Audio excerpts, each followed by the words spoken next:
The history of America has been one of prosperity and adversity, of mountaintops and deep valleys, of unbridled joy and profound sorrow.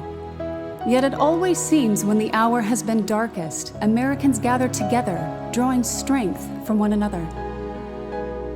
It may be a single family who has lost their home, a school that closes, a church that burns down, or it may be a devastating flood or tornado that decimates an entire city, or an act of terror that strikes a blow to a nation's heart. But no matter whether the disaster is small or massive, no matter whether our grief is private or public, the American spirit remains steadfast as we, the people, pull together and stand together.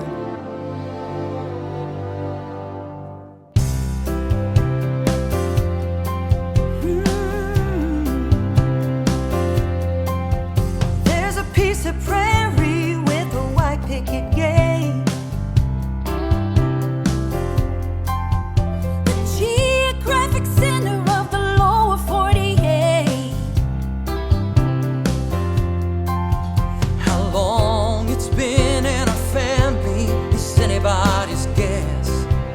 We were riding these plains before the Pony Express. There's a sycamore tree all spinning and brown. Well, it used to touch the sky till the twister came around. It's got this one green branch pointing in the air. Yeah, it's still hanging on, just like the people round here. You can hold back the rain, bring on the wind, bring on the wind. Knock us right down, we'll get up again, get up again. We've dug in deep, made our stand. This is our homeland, our homeland. I can feel their spirit deep in my bones. Feel the spirit deep in my bones. Up on the hill, we carved it in stone. Up on the hill, we carved it in stone. Been a long line before us, the little ones to come. Yeah, it's a family thing that we're carrying on.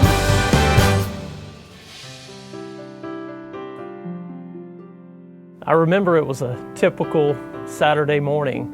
The sun was shining. We were walking around. Actually, we were going to garage sales, and my wife gets a phone call from her mom and says, "You guys need to come up and stay with us." They were about an hour north of us. We lived in Biloxi, Mississippi, and it was August 26, 2005. And little did we know at that time that 48 hours later, our lives would be changed forever. So we did that. We traveled north for an hour thinking, well, it's just like any other typical hurricane that we'd lived through, that it would barely touch us and it would move on to somewhere else. But it didn't. And it completely destroyed our area and the area that we love and lived in, and was very near and dear to our hearts. But something extraordinary happened through this event, is that through this, we found the good in people. We saw people that we had passed every day and maybe spoke to or maybe didn't. All of a sudden, they're helping us clean our yard. They're helping us tear down sheetrock, and they're helping their neighbor, and we're helping them, and we're stopping and we're talking and having conversations with people that we just normally said we're too busy to do. So Hurricane Katrina, as tragic as it was, and the lives that were lost in it, I can't say was the worst experience of my life, although it was hard. It was an experience where I got to see the good in people. I got to see the best in what God made us to be. And it was very special for us. As we look back 10 years ago now, we see that churches forgot about what denomination they were and where they worshiped and what type of worship they enjoyed. And they decided to load up their trailers and people and take mission trips down to where we were and live on concrete slabs and tents and tear down houses that were destroyed and help people rebuild not only their houses but rebuild their lives.